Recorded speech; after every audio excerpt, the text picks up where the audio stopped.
energy crisis, record high inflation, and the impacts of war, the past year has not only been hard for Russia and Ukraine, but also for Europe and other countries.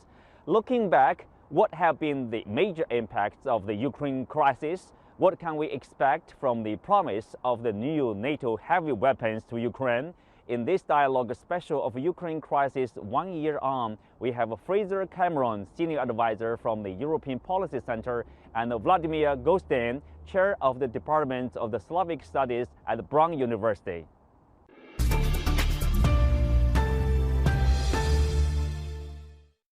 Fraser, welcome to the show. We know that in addition to being a senior advisor to the European Policy Center in Brussels, you were formerly director of the EU-Russia Center and the author of several books focusing mainly on European foreign policy. So speak of the foreign policy, how would you characterize how the EU's role in the ongoing Ukraine war has changed from the beginning until where we are now 1 year later?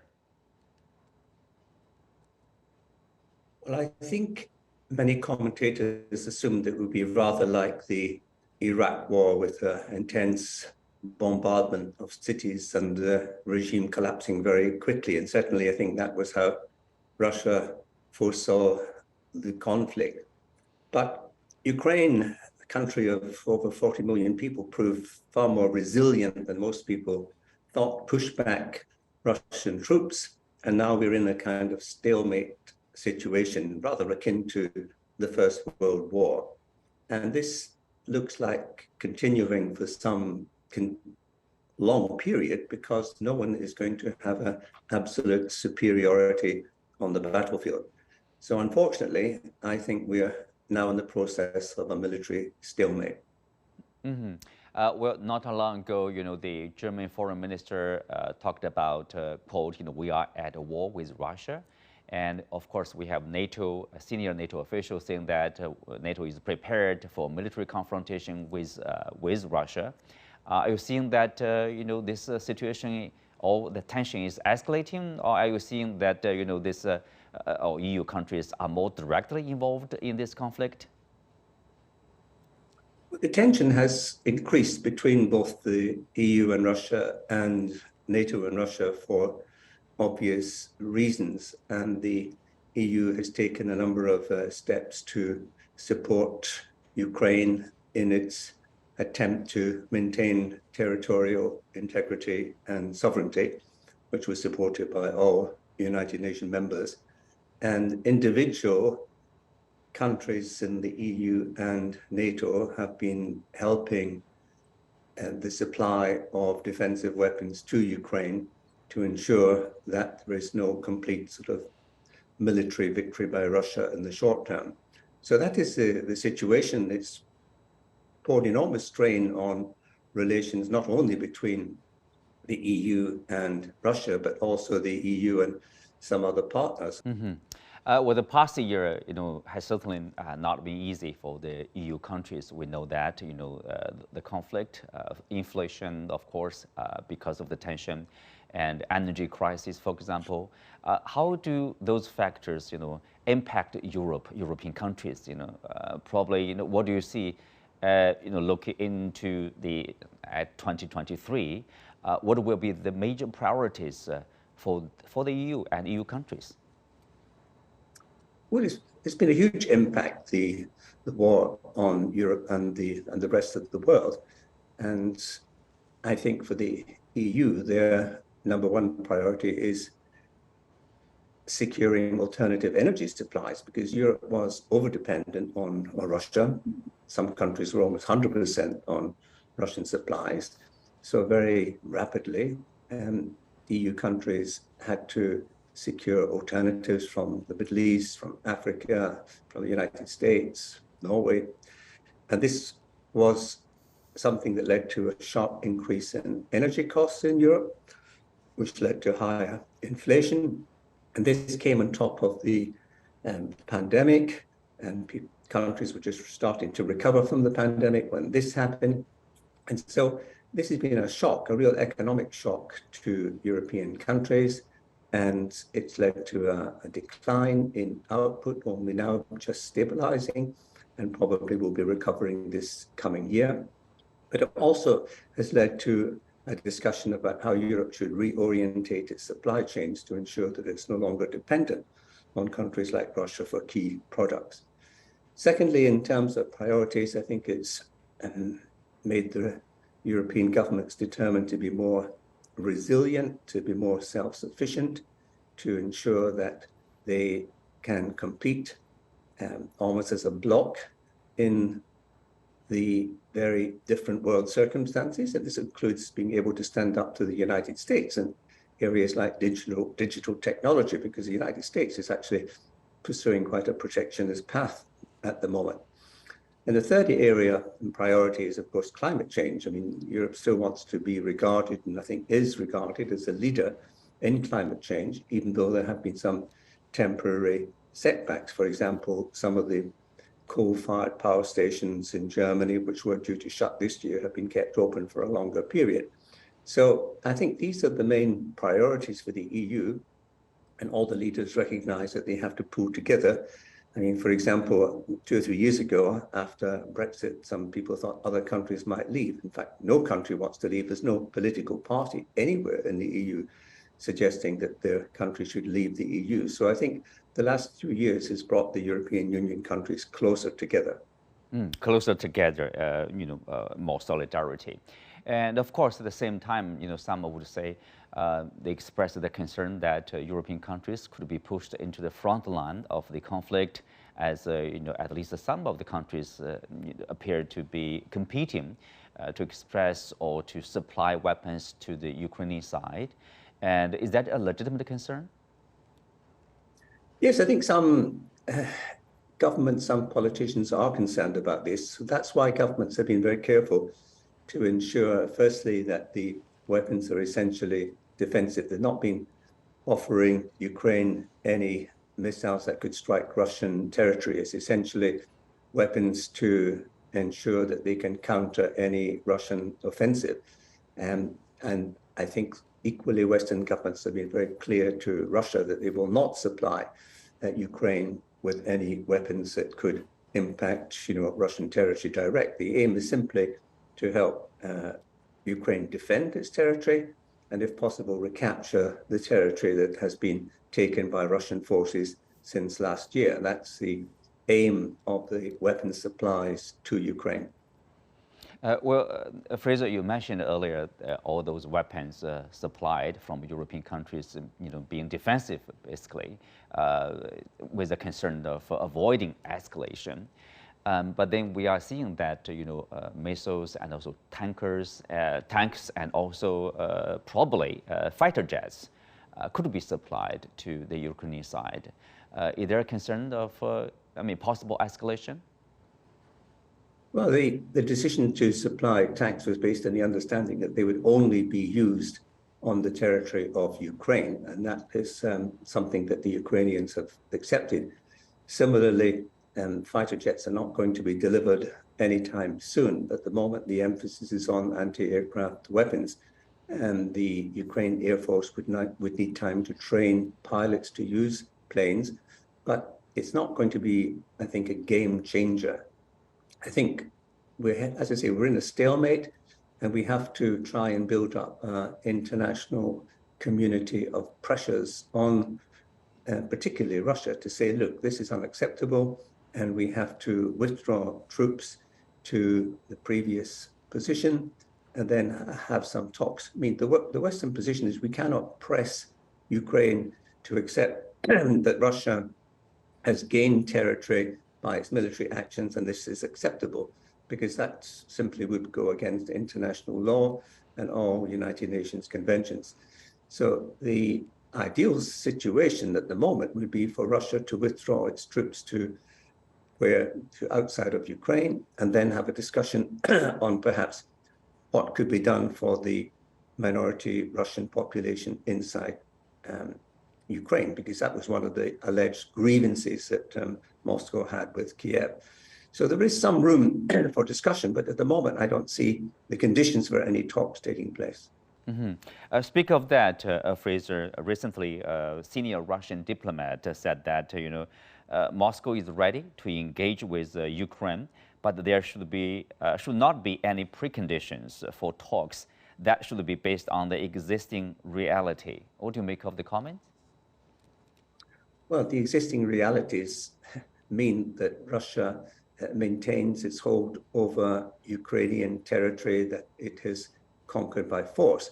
And this is simply not acceptable to Ukraine and to the wider international community. You cannot simply say, well, we've now invaded a country, we've taken a large part of it, and therefore now we can stop and just say business as usual. So the West supports Ukraine, but it can't push Ukraine into accepting an agreement which it is not prepared to accept and cannot sell to its population as well, because the vast majority of Ukrainians are not prepared to have a government that simply says, right, we'll accept that the Russians have conquered a large part of our territory, and that's it. That's the political reality just now. Mm-hmm. Well, Fraser, there's talk, I mean, not much, but there's a talk of, say, the fatigue that could be in the public, in European countries, or on the governments, or for the United States, for example. For this year's State of the Union address, President Biden talked not much about Ukraine, a far cry from what he did last year. Is that something you're concerned with? Yes, there is inevitably war fatigue after any long conflict.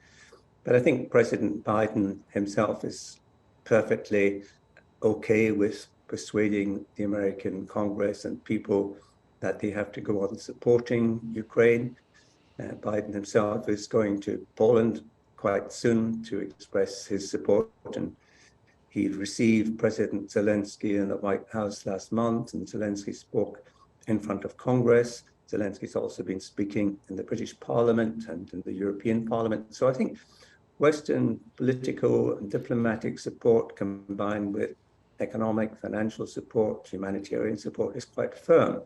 But inevitably, there are some people who say, well, look, inflation is so high, we should be doing more to ensure that we get out of this situation. But as I say, on the political level, and also broadly public opinion, the latest opinion polls show about 75% of Europeans and all countries support giving Ukraine more aid. So that is the political situation right now. Mm-hmm. Well, let's take a look at the relationship between U.S. and the European Union. The latest being that the revolution by a respected U.S. journalist, Seymour Hersh, investigative report saying that the sabotage of the Nord Stream pipelines actually was from the United States. How has the EU responded to this report? Well, there's been no official response except to say it's unthinkable. I mean, the White House has denied it. It seems, frankly, unbelievable that there would be any sort of official American action in essentially attacking a peaceful energy installation on the territory of the European Union.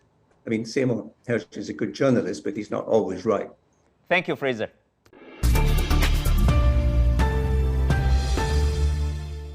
Well, welcome to the show, Mr. Golstein. A year later since the war started, Russia and Ukraine are now more or less, getting stuck in the deadlock on the front line, east part of Ukraine. And meanwhile, more weapons are being provided from the West. So what do you make of the current stage, or what are the following stages of the war? Are we expecting to see a vital victory in the near future from either side? Yeah, we are not going to see a real victory, or we have to define what the victory is. What we know for sure that a lot of people already died on both sides. Some estimations go almost like to 150,000 on each side and so on. That's a very serious losses. Russia cannot afford to lose this war. This is existential threat to them. They know if they, for some reason, lose it, the country might be split, the whole system will unravel, so they can escalate it at any time in any way they want. So I don't think the West, by pumping more and more weapon into Ukraine, is doing anything except, prolonging this bloodshed. What Russia will try to achieve, and I think they are moving in this direction, despite all the losses, they would more or less liberate, as they declared, the eastern Ukraine, the area of Donbass. And from there, they would sort of make sure, threaten other cities, Kharkiv, Odessa, and to force Ukraine to sit and negotiate. And I think that's what will happen eventually, that Ukraine will negotiate, they will preserve the rest of their territory, except Donbass and Lugansk regions, which are declared as already Russian territory, and they would probably remain neutral. I don't think Russia is interested in taking Kiev and changing the regime. I don't think they can do that, but they will definitely preserve the territory, which is Russian-speaking, most of the people are Russians. It will be unbelievable a kind of blow to the system if they give up. So they cannot give up on eastern Ukraine, on Donbass region. So they will persevere until they get their goals. Mm-hmm. But at the same time, we know that Ukraine, obviously, they are determined to drive the Russian forces out of their territory. Of course, there's strong support from European countries, from the US. They are aiming to, let's say, weaken Russia through the war, if not to destroy the country completely. It seems like there's no sign of compromise from either side. Do you still think the end game would be, like a ceasefire, probably, with loss for Ukraine, loss of territory in the eastern part? I think what is going on all around the world is that practically every country is in a state of denial. United States denies the fact that they are no longer one single hegemonical power. They just cannot deal with it. They cannot recognize that there is China, there is India, there is Russia. They want to dominate and continue to dominate, and they will try to do that. Until they realize that they cannot do that, they will try to push Ukraine. Ukraine failed to realize, refuses to realize that people on the eastern Ukraine in Donbass don't want to live under Kiev. The same way, like, Russians probably should be aware that people in the west of Ukraine, in Kiev, in Lviv, they don't want to live under Russia. They want to live under Kiev regime. So these are all complicated situations. And until the countries kind of realize that this is, and there is no one single victory, they have to make a compromise. And compromise is eastern Ukraine, Donbass region belongs to Russia because they're Russian speakers.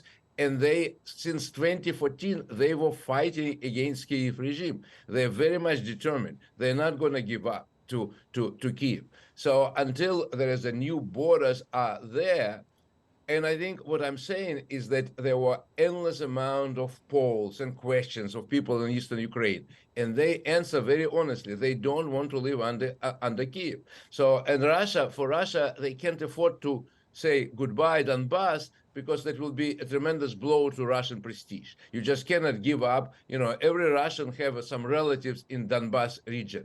So they hear about them. So to betray your own people and say you go to Kiev where they're gonna prosecute you, put you to jail, it's impossible for Russia. So Russia will not give up eastern Ukraine. So once the countries realize their limited purposes, Donbass goes to Russia. Russia allows Ukraine to function any way they want, and West let this region decide for themselves rather than imposing their will. United States impose their will not only on Ukraine, also on EU. They tell EU what to do, and they just sooner or later it will stop.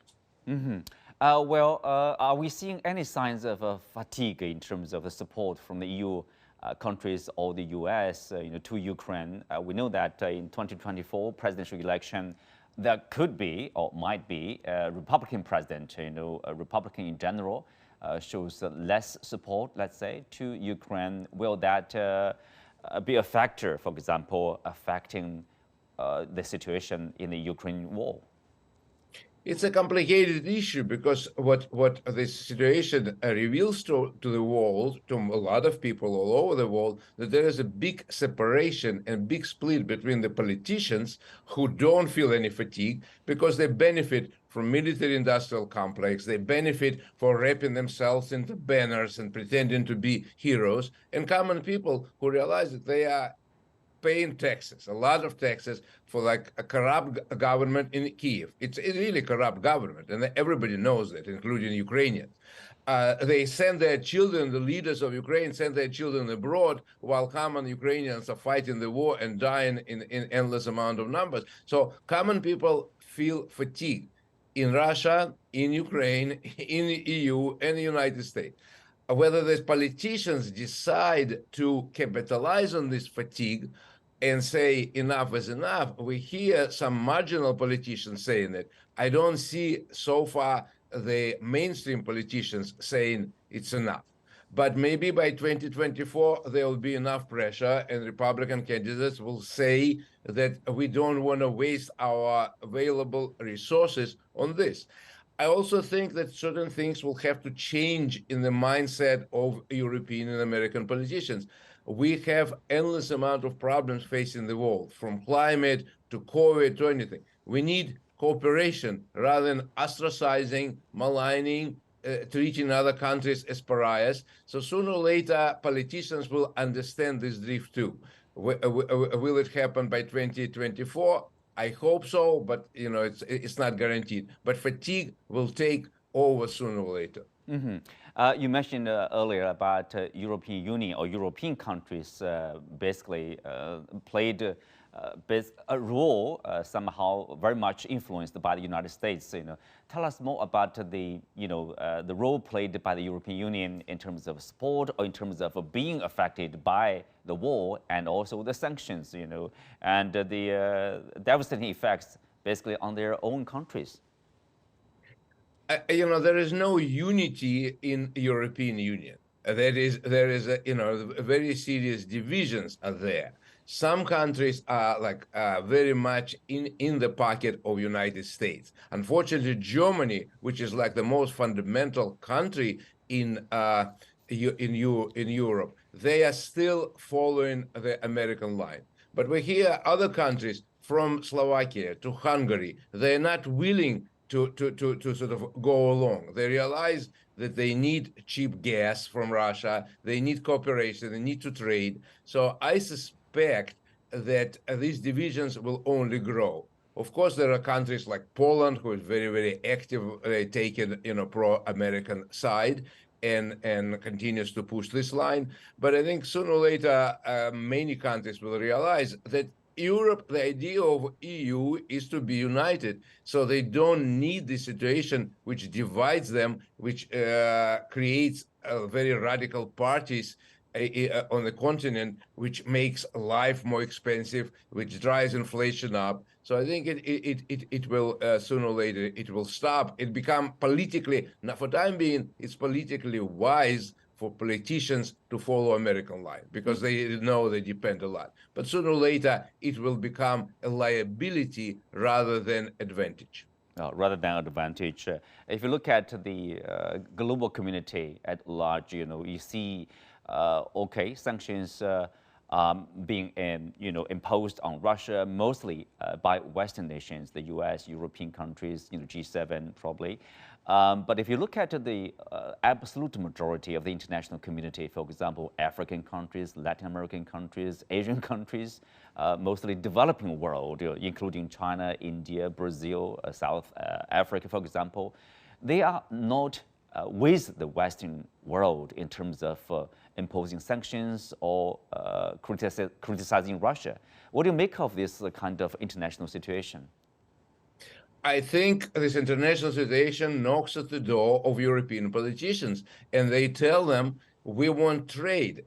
Basically, we know that's what Western politicians and economists and scholars keep on telling the world, that we benefit from trade, we benefit from cooperation, we benefit from working together toward, common goals. Why do we need these sanctions, which rise the prices? Why do we need this endless amount of wasting valuable resources on weapons, on new weapons? So this is not a productive way of spending money. And Africans understand very well they need cheap grain.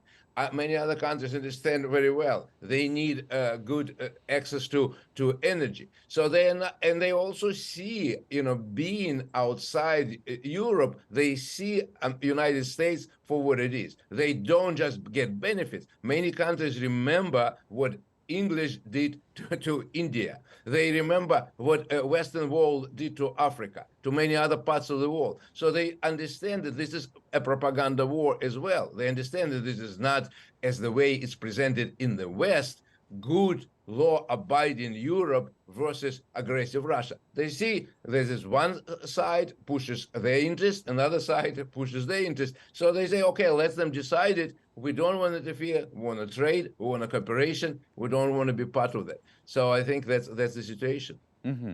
Of course, when the war was started a year ago, basically for the West, European countries, the US, they would point a finger at Russia for invading, quote unquote, a sovereign nation in Ukraine here. And of course, for the Russian side, that they would blame the NATO expansion in the 5 rounds of expansion after the disintegration of the former Soviet Union. So what are the true reasons, the factors that played a role in reaching thinking to such a situation at a military conflict, basically? Yeah, it is a very complex situation. The one scholar observed that the West started the war, but Russians started the invasion. In other words, there was endless amount of Western provocations, which, as you said, were basically expansion of NATO. There was already, when Russia withdrew, we have to look at the map and see how things unfold. From 1990, Russia was withdrawing its forces from the West. They were located in Germany, in Eastern Germany. They move away from Germany. They move away from, Romania, Poland, Bulgaria area. They move away. Understanding was, agreement was, oral agreement. They were shaking their hands with Bush and Gorbachev, whatever.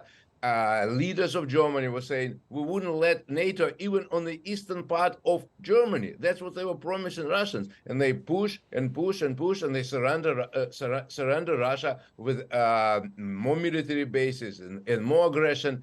And Russians were saying again and again, it's a red line. Furthermore, Western thinkers, from George Kennan to Burns, who was a diplomat to Russia and head of CIA at the time, they were saying, we're pushing them too far. It's a red line. Let's not do that.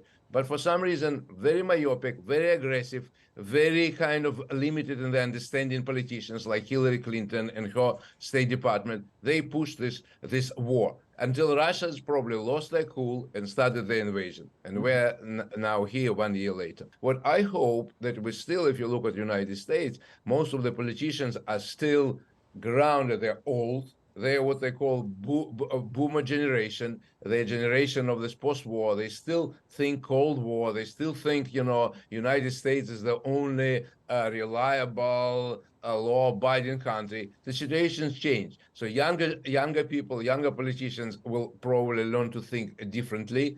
They learn to think both locally and globally, and they will sort of be ready to negotiate. And I know that when I talk to young people, both in Russia, Ukraine, United States, they are willing to look at the world differently, as opposed to very politicians who dig their heels and don't want to move. Well, cooperation rather than confrontation. Thank you, Mr. Golstein. Thank you for your time and insights.